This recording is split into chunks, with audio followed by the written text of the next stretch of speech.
313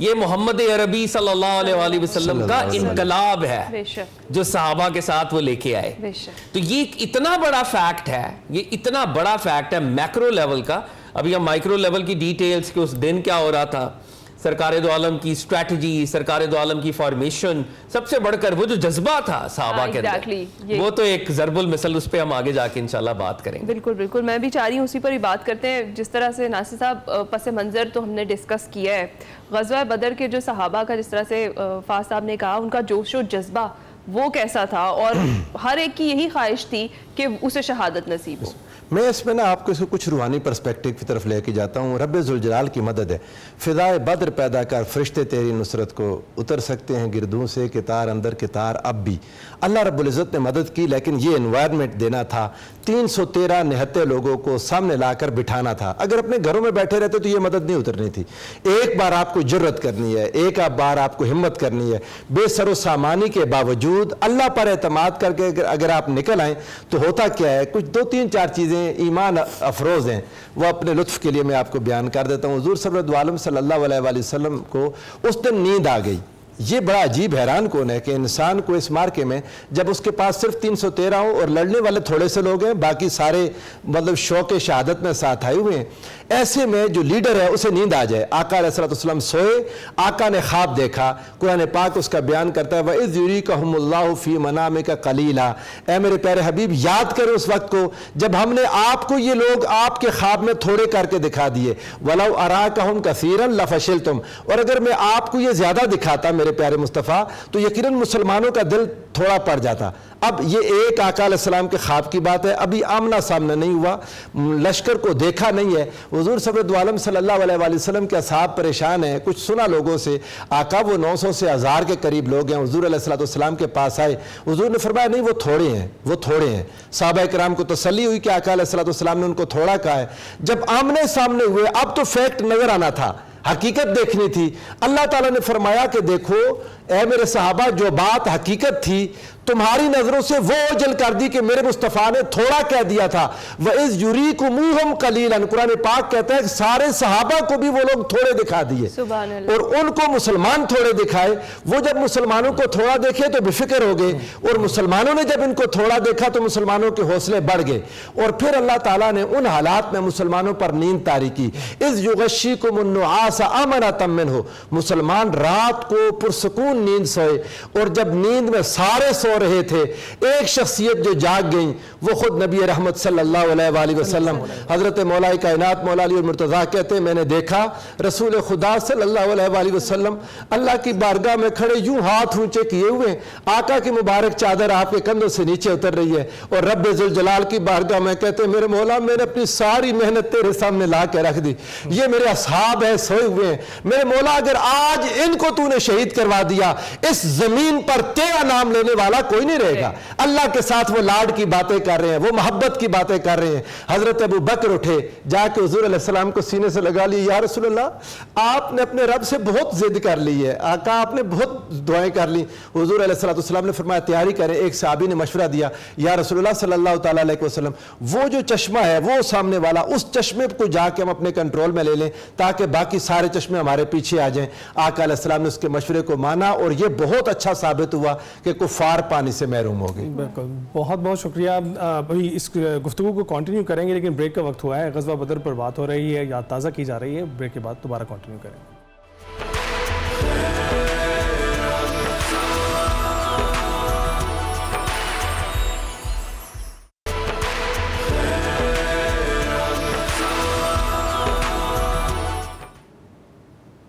خیر رمضان میں ایک بار پھر سے خوش آمدید. ہم بات کر رہے ہیں غزوہ بدر کی, اسلام کی پہلی فتح کی, مسلمانوں نے کس طریقے سے کفار کو شکست دی اس کی.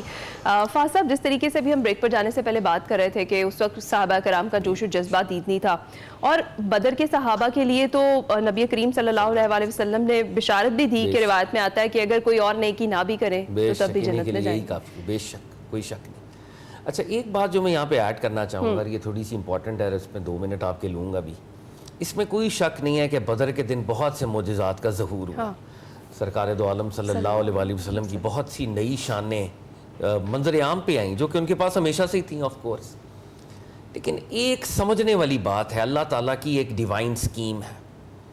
اللہ تعالیٰ پہلے پورا اسیس کرتے ہیں، پھر مدد کو اور معجزات کو اتارتے ہیں. یہ اللہ تعالیٰ کی ڈیوائن سکیم رہی ہے. اگر ایک منٹ کے لیے ہم وہ یاد کریں کہ جب جناب موسیٰ علیہ السلام کو لبریٹ کرایا گیا بنی اسرائیل کو، اور اب وہ سمندر تک پہنچ گئے، پیچھے فرعون کی آرمی تھی، آگے سمندر تھا. they were trapped. یہ جو انگریزی کا محاورہ ہے نا between the devil and the deep blue sea، یہ وہاں سے آیا ہے. تو اس وقت ایک ہیلپلیسنس تھی، انسانی کوشش ایگزاسٹ ہو چکی تھی، جو کر سکتے تھے میکسیمم جناب موسیٰ علیہ السلام نے کر دیا تھا. تو تب ان کو وحی ہوئی کہ اپنا عصا ڈالو، اور سمندر میں راستے بن گئے. اسی طرح یہ جو 313 ہیں، ایسا نہیں ہے کہ ان کو پہلے ٹرائی نہیں کیا گیا، رب العزت نے ان کو پورا ٹرائی کیا ہے. یہ 24 کیرٹ گولڈ ثابت ہوئے ہیں، تو پھر جبریل اور میکائیل کی قیادت میں فرشتوں کا نزول ہوا ہے. اور میں رات بھی ہم اس پروگرام میں بات کر رہے تھے، ایک پروگرام میں بدر کے اوپر ہی، تو آپ دیکھیں کہ کیولری آپ کے پاس ہے ہی نہیں. مطلب اگر آپ کے پاس گھوڑے ہوں ہی نہ، گھوڑوں کا یونٹ ہی نہ ہو، تو آپ نے جنگ کیا کرنی ہے؟ 3 گھوڑے ہیں غالباً، 70 اونٹ ہیں. اونٹ فائٹنگ اینیمل نہیں ہے، اونٹ کی مدد سے آپ لڑ نہیں سکتے. ایک اونٹ 3 بندے شیئر کر رہے ہیں. سرکار دو عالم مولا علی اور ایک اور صحابی حضرت غنوی، مرثد بن ابی مرثد رضی اللہ تعالیٰ عنہ غنوی، وہ اکٹھے ہیں، ایک اونٹ کو شیئر کرتے ہیں. یہ دیکھیں، یہ بیس تلواریں نہیں ہیں آپ کے پاس اس طرح سے، آپ کے پاس زرہ ڈھالیں کچھ نہیں ہے. یعنی جو آپ لٹرلی بے سر و سامانی کہہ سکتے ہیں، دنیاوی کیلکولیشن میں آپ سمجھیں یہ ایک سیوسائیڈ ہے. آپ اس 1000 کا مقابلہ کر ہی نہیں سکتے. مگر ان صحابہ کے جذبوں کو سلام. اب جب ڈویل نمبر 1 ہوا ہے، ادھر سے عتبہ، ولید، شیبہ آئے ہیں، انہوں نے پکار کے کہا ہے کون ہے جو ہمارا مقابلہ کرے گا. اور مدینہ کے صحابہ جو ہیں وہ آگے بڑھے ہیں. مدینہ کے صحابہ بڑے پیارے تھے، ایسے خطابات انہوں نے فرمائے. انہوں نے کہا یا رسول اللہ، آپ حکم دیں گے ہم سمندروں میں کود جائیں گے، پہاڑوں پہ چڑھ جائیں گے، جس سے کہیں گے تعلق توڑ دیں گے، جس سے کہیں گے تعلق جوڑ دیں گے، اپنی گردنیں پیش کریں گے، پیچھے نہیں ہٹیں گے. مدینے کے تمام صحابہ کو ہمارا سلام. لیکن مدینے کے صحابہ جو تھے نا، وہ ایگریکلچرسٹ تھے، وہ ملٹری کے لوگ نہیں تھے. ان کا جذبہ 24 کیرٹ تھا. وہ آگے بڑھے ہیں. کفار کے لشکر سے آواز آئی ہے، اے محمد صلی اللہ علیہ وآلہ وسلم، ہمارے تک ہمارے ہم پلہ بھیجو، ہم ان کسانوں کا مقابلہ کریں گے. یہ ہماری توہین ہے، ہم ان کسانوں سے لڑنا بھی نہیں چاہتے. تو اس وقت سرکار دو عالم صلی اللہ علیہ وآلہ وسلم نے طلب کیا، حمزہ بن عبد المطلب تشریف لائیں، علی بن ابی طالب تشریف لائیں، اور ابو عبیدہ بن الحارث وہ تشریف لائیں. یہ تینوں بنو ہاشم کے ہیرے. اور میں یہاں پر یہ بات بھی اپنے ویورز کے لیے بتاؤں کہ نبی علیہ الصلوۃ والسلام نے 3 پرچم بدر کے عنایت کیے تھے. ایک پرچم جناب سعد بن معاذ رضی اللہ تعالیٰ عنہ کے ہاتھ میں تھا، ایک پرچم حضرت مصعب بن عمیر کے ہاتھ میں تھا، اور ایک پرچم مولا مرتضیٰ شیر خدا کے ہاتھ میں تھا. He was the flag bearer of that army also. اب یہ تینوں کا ٹاکرا ہوا ہے. جناب حمزہ نے ایک سٹرائک سے واصل جہنم کیا، مولا مرتضیٰ نے ایک سٹرائک سے واصل جہنم کیا، اور تیسرے صحابی رسول حضرت ابو عبیدہ بن الحارث زخمی ہوئے، پلٹ کے ان کی مدد کی، اور تیسرے کو بھی واصل جہنم کیا. یہ ہے وہ ٹرننگ پوائنٹ. اللہ رب العزت نے ان 313 کا اب جو حساب ہے، اسیسمنٹ ہے، ایویلویشن ہے، وہ کر لی ہے. اور اب سرکار دو عالم دیکھ رہے ہیں کہ ملائکہ جبریل امین اور میکائیل کی قیادت میں نازل ہونا شروع ہے. اور سرکار دو عالم کے ہاتھ میں کنکریاں تھیں. آپ نے وہ کنکریاں پھینکی اور کہا کہ چہرے بگڑ جائیں. ایک مٹھی میں کتنی کنکریاں آ سکتی ہیں؟ وہ مٹھی بھر کنکریاں جو میرے نبی علیہ الصلوۃ والسلام نے پھینکی ہیں، ہر کفار کو لگی ہیں. اور اللہ رب العزت نے قرآن میں ریکارڈ کیا، حبیب وہ جو کنکریاں آپ نے ماری ہیں، آپ نے نہیں ماری، ہم نے ماری ہے. اس کو سمجھیں. حقیقہ محمدیہ اللہ صاحب الصلاۃ کے معنی میدان بدر میں ظاہر ہوئے ہیں کہ محمد کون ہے صلی اللہ علیہ وآلہ وسلم. اور قربت کا میرے پاس وہ الفاظ نہیں ہے، وہ میں نہیں ادا کر سکتا، لیکن قربت کا یہ عالم ہے کہ اللہ رب العزت آقا کے دستے پاک سے ادا ہونے والے ایک عمل کو بھی وہ کہہ رہے ہیں آپ نہیں، میں I was the one fighting on that particular day. تو یہ وہ وکٹری ہے جو مسلمانوں کو نصیب ہوئی، اور اس میں صحابہ نے بے مثال قربانی. اور ایک لائٹر نوٹ پہ بات کو سم اپ کرتے ہوئے، کچھ صحابہ جس طرح ظاہر سلم اینڈ سمارٹ تھے، بڑے بڑے وہاں کے لشکروں کو پکڑتے تھے، تو سرکار دو عالم کو کہتے تھے یا رسول اللہ اس کو میں نے گرفتار کیا. سرکار دو عالم مسکراتے تھے، اور وہ کہتا تھا نہیں انہوں نے مجھے گرفتار نہیں کیا، وہ تو کوئی اور مخلوق تھی جنہوں نے ہمیں پکڑا ہے، اور وہ اللہ کے ملائکہ تھے جو سرکار دو عالم کے لشکر کی مدد کر رہے تھے، خدمت کر رہے تھے. پروفیسر صاحب آپ کیسے اس میں ایڈ کریں گے؟ حضور سرور دو عالم صلی اللہ علیہ وآلہ وسلم کے صحابہ اللہ سے مدد مانگتے تھے، تو جب مدد مانگی تو اللہ تعالیٰ نے ان سے وعدہ کیا. قرآن پاک میں ہے اس کا ذکر سورہ آل عمران میں، فرمایا اذ تستغیثون ربکم فاستجاب لکم انی ممدکم بألف من الملائکۃ مردفین.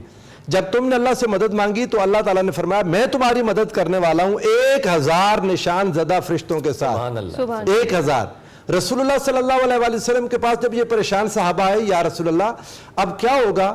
وہ تو تعداد میں اب جب گنتی کی 2 لوگ آئے، ان سے پوچھا کھانا کتنا پکاتے ہیں وہ لوگ؟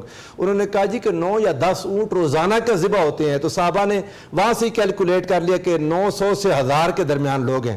یا رسول اللہ اب کیا ہوگا؟ تو میرے آقا نے فرمایا الن یکفیکم ان یمدکم ربکم بثلاثۃ آلاف من الملائکۃ منزلین. کیا کافی نہیں ہے کہ اللہ تمہارے لیے 3000 فرشتے اتار دے؟ اللہ نے فیصلہ 1000 کا کیا تھا، مصطفیٰ کریم نے 3000 کہہ دیا. رب ذوالجلال نے فرمایا میرے مصطفیٰ میرے فیصلوں کا کیا ہے؟ جو آپ بولیں گے فیصلہ وہ ہوگا، میں فیصلہ بدلتا ہوں، ان کا 1002 کرتا ہوں، آپ کے 3000 کے ساتھ 5000 فرشتے بخمسۃ آلاف من الملائکۃ مسومین، 5000 فرشتے اتاریں گے. جب تک مسلمان جیتیں گے نہیں وہ اپنی زرہ نہیں اتاریں گے، مسلمانوں کے لیے اترے. حضور صلی اللہ علیہ صلی اللہ علیہ وآلہ وسلم کے جن صحابہ کو کفار سمجھتے تھے کہ یہ گڈریے ہیں، یہ فصل کاٹنے والے اور اس طرح کا، انہیں پہ سے معوذ اور معاذ رضی اللہ تعالیٰ عنہما افرا کے بیٹے، سیدہ افرا کے بیٹے، وہ جب انہوں نے حملہ کیا، جب مقابلے میں گئے اور ابو جہل کو قتل انہوں نے کیا، اس نے کہا کاش مجھے کسی کسان نے نہیں کسی بہادر نے قتل کیا ہوتا. اللہ اس طرح اٹھاتا ہے لوگوں کو. ذکر کرتے ہیں ان صحابہ کرام کا خصوصی طور پر. ہم بریک پر جاتے ہیں، کچھ ہی دیر میں واپس آ رہے ہیں.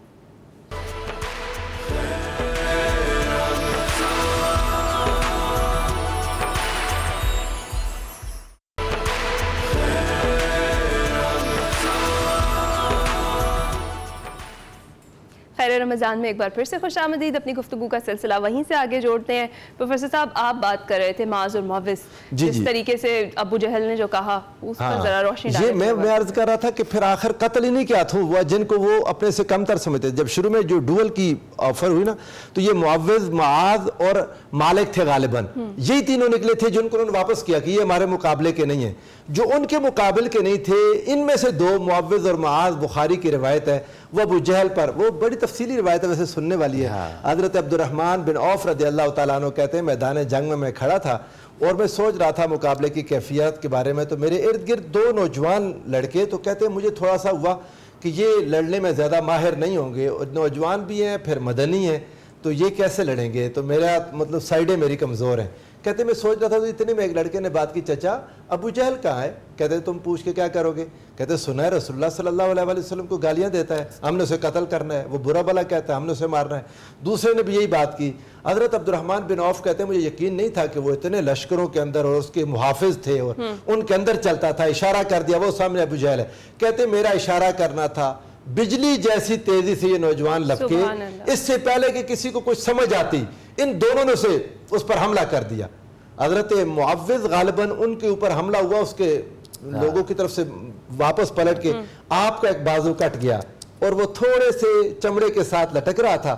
حضرت معوذ رضی اللہ تعالیٰ عنہ نے اسے نیچے رکھا، اپنا پاؤں رکھ کے کھینچ کے اپنا ہاتھ اتار دیا کہ لڑنے میں رکاوٹ بنتا ہے، ایک ہاتھ سے لڑنا شروع کر دیا. وہ ہاتھ بعد میں رسول اللہ صلی اللہ علیہ وسلم لے کے اپنی جگہ پر لگایا، مضبوط لگ گیا. لیکن اسی زخم میں پھر بعد میں بعض روایات میں آتا ہے کہ آپ شہید بھی ہو گئے.